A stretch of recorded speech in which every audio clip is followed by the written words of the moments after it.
뭐가 강한 유리인지 어떻게 구별하죠? 16분 안에 다리를 건너야 합니다.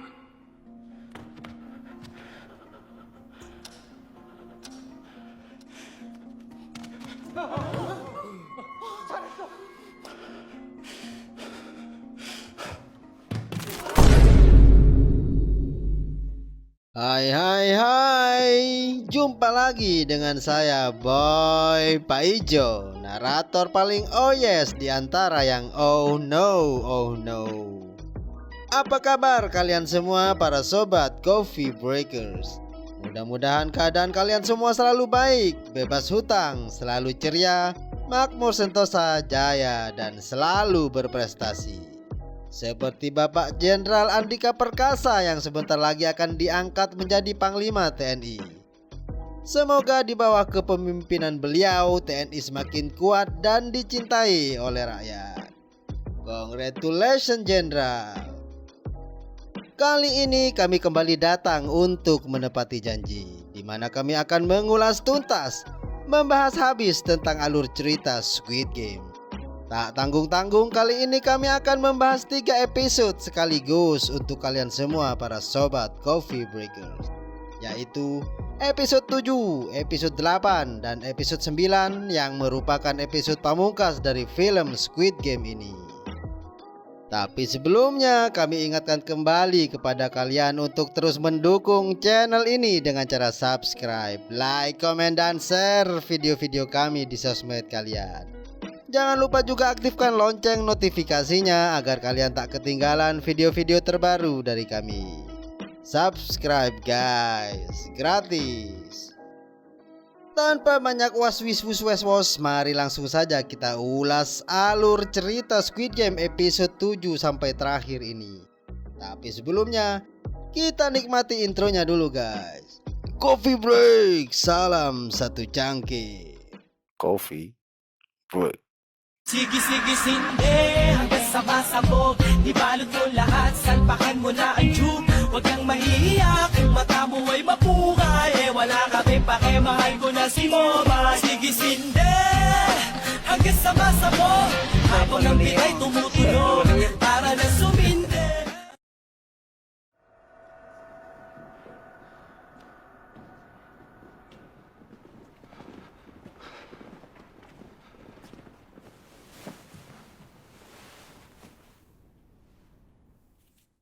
Di awal scene diperlihatkan para pemain kembali ke base camp setelah menyelesaikan permainan kelereng. Dan betapa terkejutnya mereka ketika melihat Han Menyu ternyata masih selamat.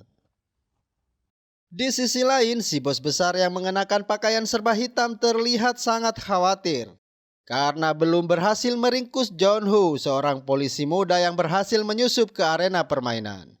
Sedangkan sebentar lagi para investor VIP akan mengadakan kunjungan. Oleh sebab itu, dia meminta para stafnya untuk terus mengejar penyusup tersebut. VIP들께서 도착했습니다.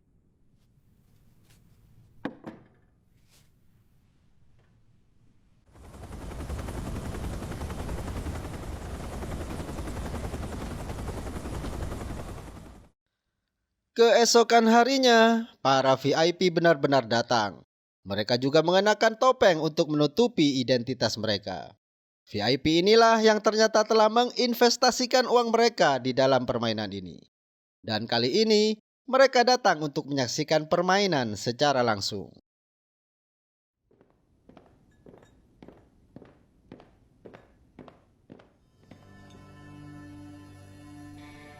교대 시간이야.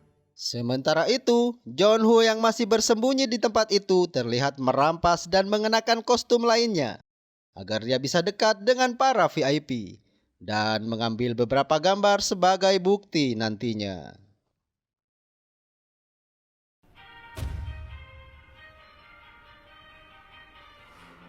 참가자들은 진행 요원의 안내에 따라 이동해 주시기 바랍니다.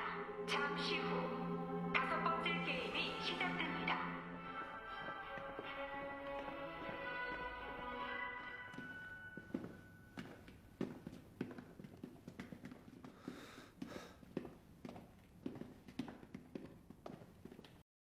Kemudian di dalam scene dijelaskan bahwa permainan kelima akan segera dimulai. Para peserta dipersilahkan untuk memilih rompi yang bernomor 1 sampai 16. Para peserta berebut untuk mengambil rompi bernomor tengah karena mereka pikir nomor-nomor tengah itu akan membuat mereka aman dalam permainan. 마지막에 하는 거 싫은데. 그럼 마지막에? 그것도 아닌 것 같은데. Saat Ki-hun ingin mengambil nomor, ternyata yang tersisa hanyalah nomor 1 dan nomor 16. Awalnya, Ki-hun berencana mengambil nomor 1. Tapi akhirnya dia mengalah pada peserta lain karena peserta ini menginginkan nomor pertama. Akhirnya, Ki-hun mendapatkan rompi bernomor 16.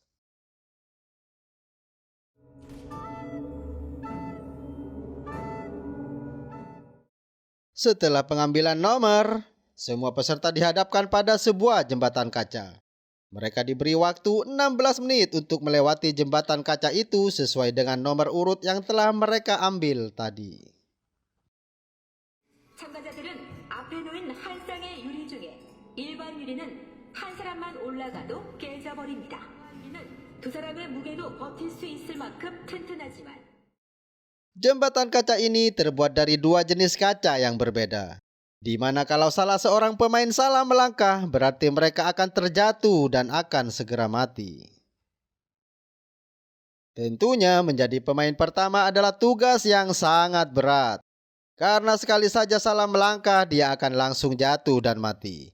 Tapi jadi pemain terakhir pun bukanlah tugas yang mudah, karena pemain terakhir akan terdesak oleh waktu, dan tentunya harus cepat melangkah agar tak kehabisan waktu yang telah ditentukan. 뭐가 강화유리인지 어떻게 구별하죠? 16분 안에 다리를 건너야 합니다.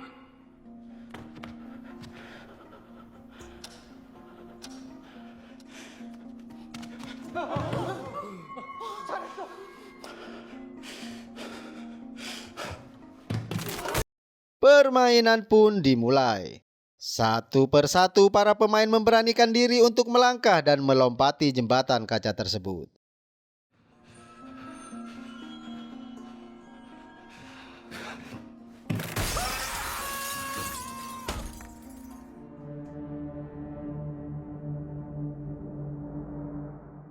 Tak sedikit para pemain yang salah melangkah dan akhirnya harus jatuh dan mati.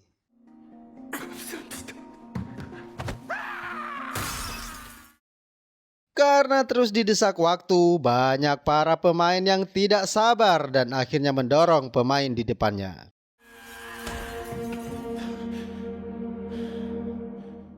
Dan Deoksu yang saat itu berada di barisan paling depan tidak lagi berani melangkah dan akan membiarkan waktu habis agar tidak ada satu orang pun yang bisa menang dari permainan ini. Pemain lain yang takut kepada Deoksu tak bisa berbuat apa-apa.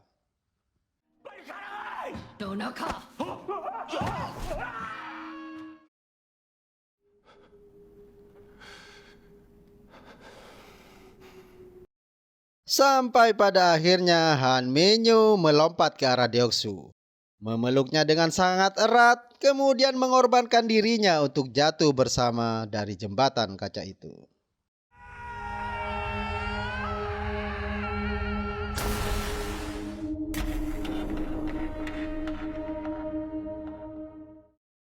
Dan kini tersisa 4 pemain saja.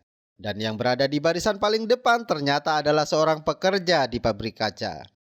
유리공장에서만 30년을 일했어요. Jadinya dia tahu dan bisa membedakan mana kaca yang kuat dan yang tidak. Berkat keahliannya itu berhasillah dia melompati jembatan kaca bersama 3 orang pemain lainnya, yaitu Sang-woo, Ki-hun, dan Se-byuk. Can he really tell the difference? I think so. Yep, number 13 definitely sees something that the others can't.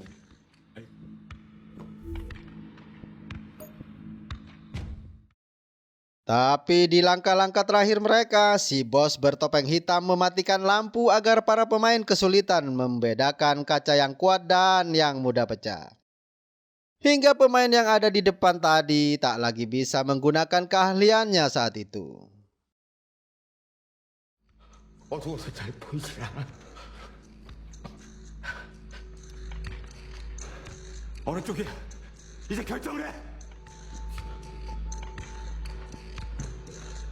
그럼 그냥 가.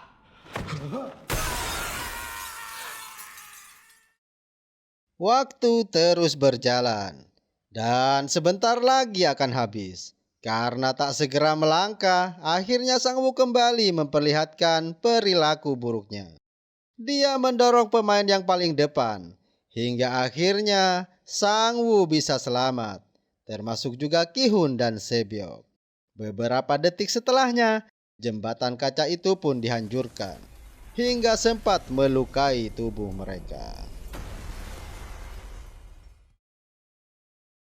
Para VIP yang menyaksikan permainan itu secara langsung kelihatannya sangat senang dan puas dengan permainan kali ini. Dan Junho yang kali ini menyamar sebagai pelayan para VIP rupanya menarik perhatian salah seorang VIP dan menyuruhnya duduk di dekat salah seorang VIP tersebut.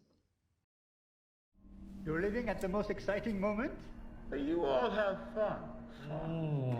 You're real 69, huh? I'm going off for a different kind of fun. Bon appetit! Dan kemudian si VIP ini mengajak Junho ke sebuah kamar. Rupanya VIP ini adalah seorang gay. If you can satisfy me, I'll change your life.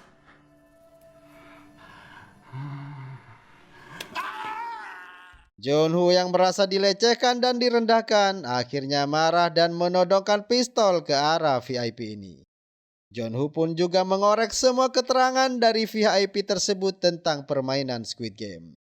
Kemudian Junho menghajarnya sampai pingsan.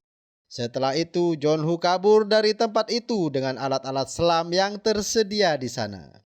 Mengetahui hal itu, si bos bertopeng hitam pun memerintahkan para stafnya untuk memburu Junho saat itu juga.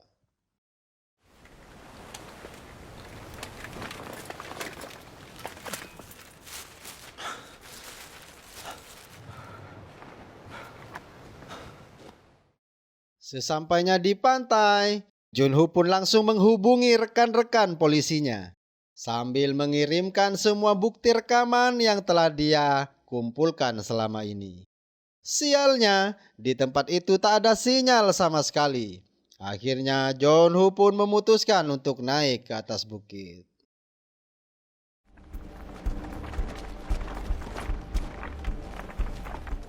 산지를 잡아와.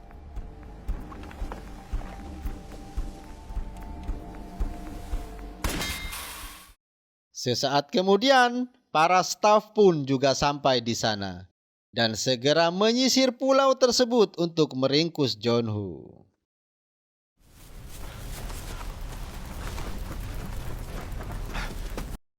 Akhirnya, Junho pun berhasil mereka temukan. Junho tersudut di bibir tebing bukit ini.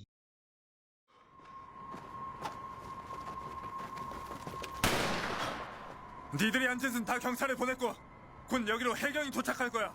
지금이라도 자수하면 정상 3장을 받을 수 있다. 대한민국 경찰이 그렇게 열심히 했던가. 그리고 여긴 전화도 잘 되지 않는 지역이야. 경고했어. 더 이상 다가오면 당신 Dan sungguh sangat mengejutkan. Si bos bertopeng hitam membuka topeng yang dia kenakan. Dan ternyata orang ini adalah kakak dari Junho yang dia cari-cari selama ini. Junho pun bertanya kepada sang kakak mengapa dia bisa sampai terlibat di dalam semua ini. Tanpa sempat dijawab, sang kakak pun langsung menembak Junho. Junho pun terlempar ke laut.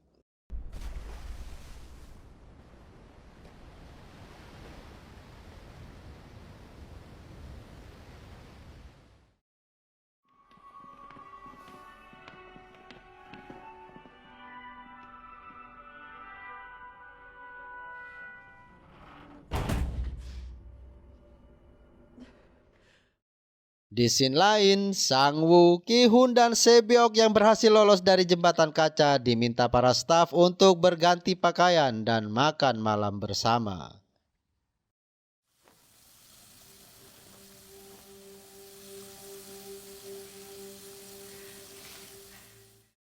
Saat berganti pakaian, Sebyok terlihat sangat pucat dan darah terus mengalir dari perutnya.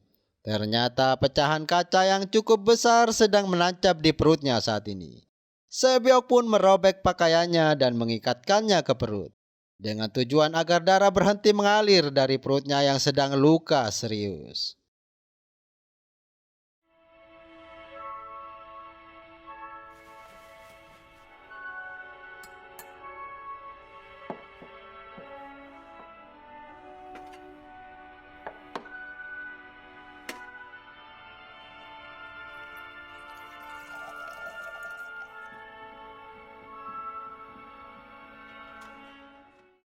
Setelah itu, kemudian Ki-hun, Sang-woo, dan Sebyok melakukan makan malam bersama.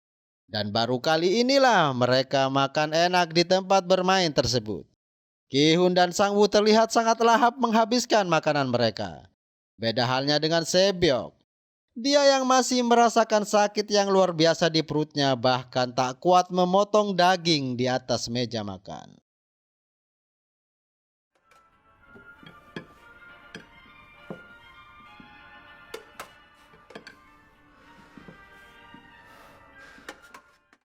Makan malam pun selesai. Di saat para staf membereskan meja makan mereka, para staf sengaja meninggalkan 3 pisau kecil di atas meja.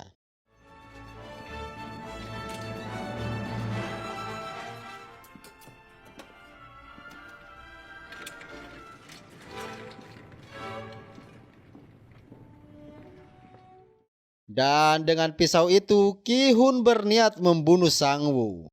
Ki-hun kesal pada Sang-woo karena telah tega membunuh pemain lain untuk menang.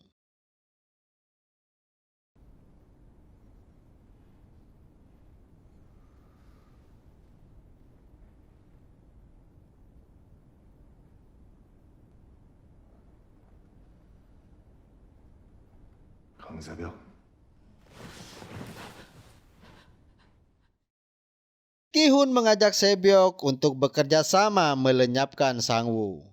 Tapi Sebyok yang sudah semakin lemah malah berpesan kepada Ki-hun bahwa jika nanti Ki-hun berhasil memenangkan permainan, dia meminta Ki-hun untuk mengurus adiknya yang saat ini sedang berada di panti asuhan.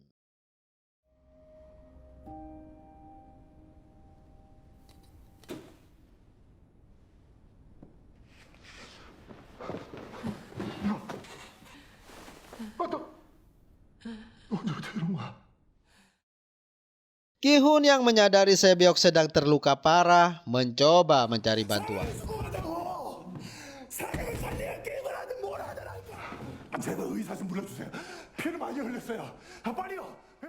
Dan betapa terkejutnya, setelah kembali ke base camp ternyata Sebyok sudah mati karena dibunuh oleh Sang-woo dengan pisaunya. Lagi-lagi, Sang-woo tega membunuh lawan bermainnya demi semakin dekat pada kemenangan. Ki-hun pun menjadi merasa sangat bersalah kepada Sebyok karena telah meninggalkannya tadi.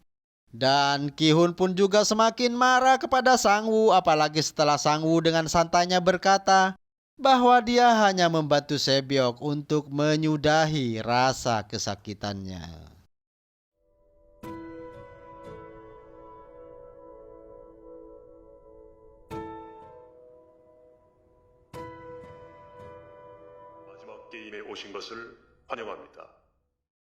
Keesokan harinya, permainan terakhir pun tiba.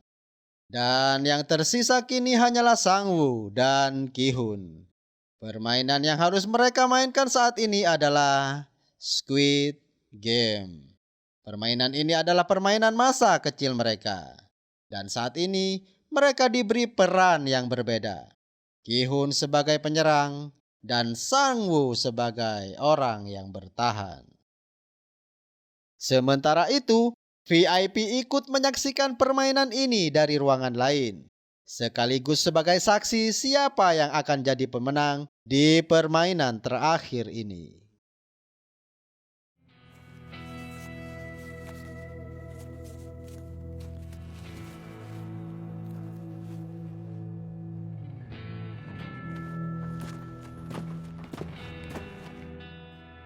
우리 어릴 때 이거 많이 했지.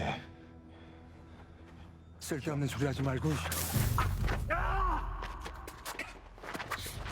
암행어사라고 했어.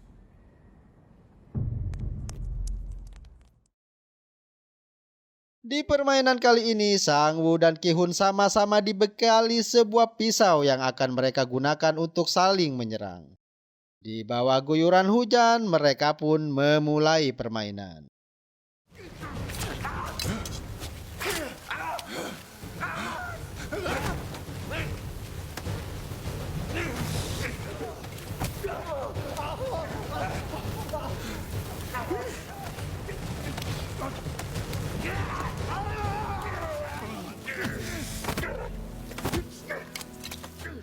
Dan di sebuah kesempatan, Sang-woo berhasil menghujamkan pisaunya beberapa kali ke tubuh Ki-hun.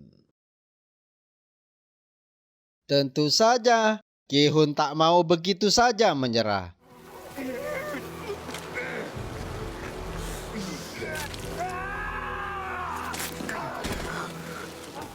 Dia terus bertahan dan terus menyerang hingga akhirnya dia berhasil membuat Sang-woo tak berdaya.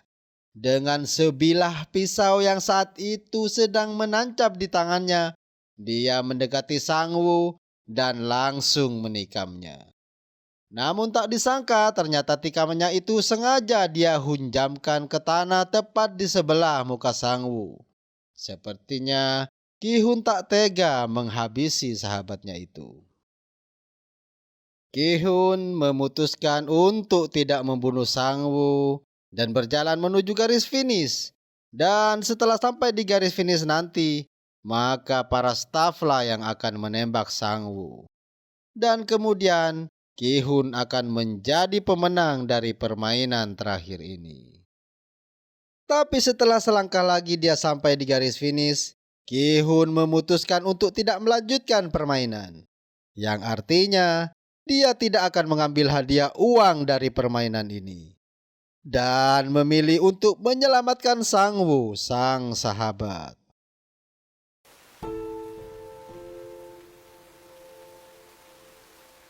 집에 가자. Akan tetapi sesuai peraturan, permainan ini baru bisa dihentikan dengan persetujuan Sang-woo. Namun, Sang-woo menolak untuk berhenti dari permainan ini.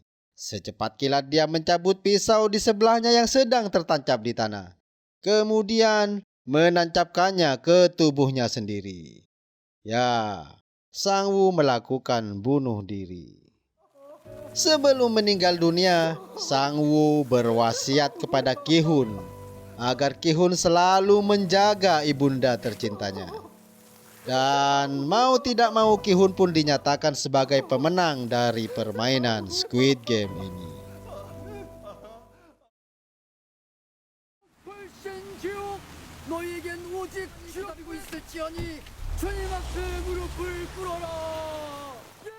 Setelah melalui perjalanan dan perjuangan yang sangat panjang di game ini, akhirnya Ki-hun pun dikembalikan ke tempat asalnya dengan dibekali kartu ATM Gold berisi 45,6 miliar won.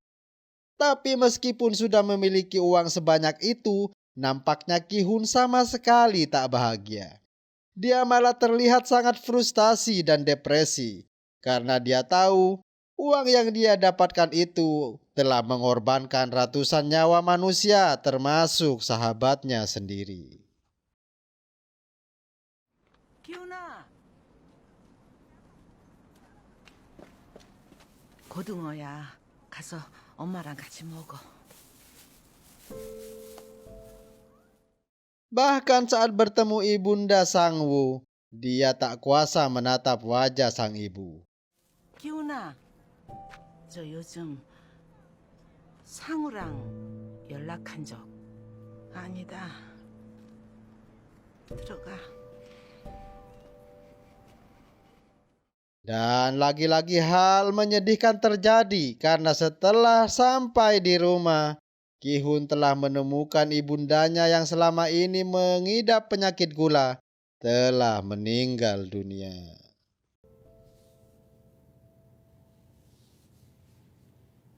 엄마.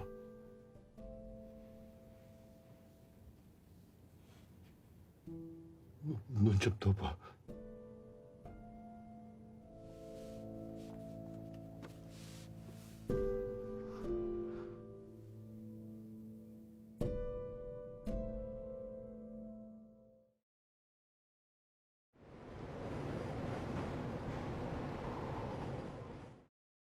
Satu tahun pun berlalu.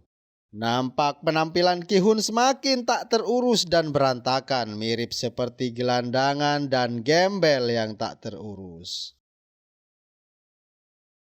Pada suatu malam ketika Ki-hun sedang duduk merenung sendirian, dia didatangi seorang ibu-ibu parubaya penjual bunga. Dan di dalam rangkaian bunga itu terselip sebuah amplop berisi kartu permainan Squid Game. Di balik kartu itu terdapat sebuah alamat.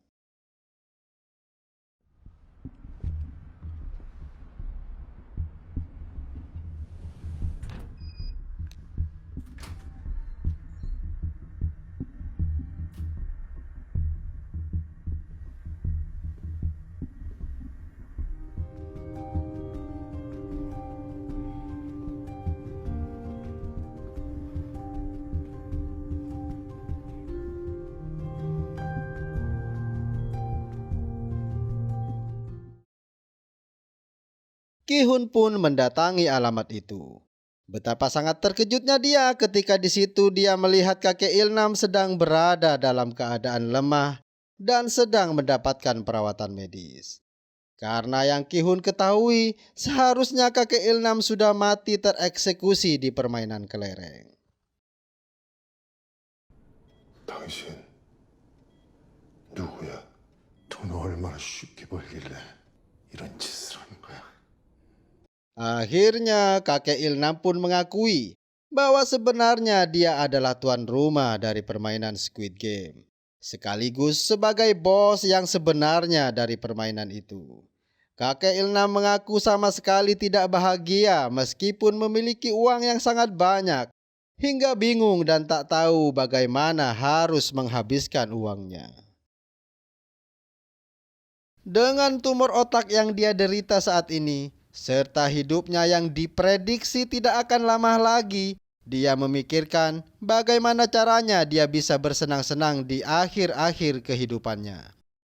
Atas dasar itulah dia lalu membuat permainan Squid Game ini. Karena dia teringat akan kebahagiaan-kebahagiaan masa kecilnya di saat memainkan permainan ini bersama teman-temannya. Lalu, kemudian dia mengajak orang-orang kaya lainnya untuk ikut bergabung mendanai permainan Squid Game ini. Dan dia sengaja ikut berpartisipasi dalam permainan agar dia ikut merasakan kesenangan dan kebahagiaan di permainan ini sebelum dia meninggal dunia. Mendengar hal itu, Ki-hun pun sangat marah kepada kakek Ilnam. Karena sudah begitu tega mengorbankan 455 nyawa manusia hanya untuk bersenang-senang. Tapi kakek Ilnam mengatakan bahwa sejak awal dia tidak pernah memaksa siapapun untuk ikut bermain. Lalu kemudian kakek Ilnam dengan sangat tulus berterima kasih kepada Ki-hun karena sudah ikut bermain dan memberikan kebahagiaan di sisa-sisa akhir kehidupannya. Sesaat setelah itu, kakek Ilnam pun menghembuskan nafas terakhirnya. Inna lillahi wa inna ilaihi roji'un. 머리 많이 기르셨네. 어떻게 해드릴까? Keesokan harinya, Ki-hun merubah penampilan dan bertekad untuk memulai kehidupannya yang baru. Dia menjemput adik Sebyok di panti asuhan dan menitipkannya kepada ibu Sang-woo.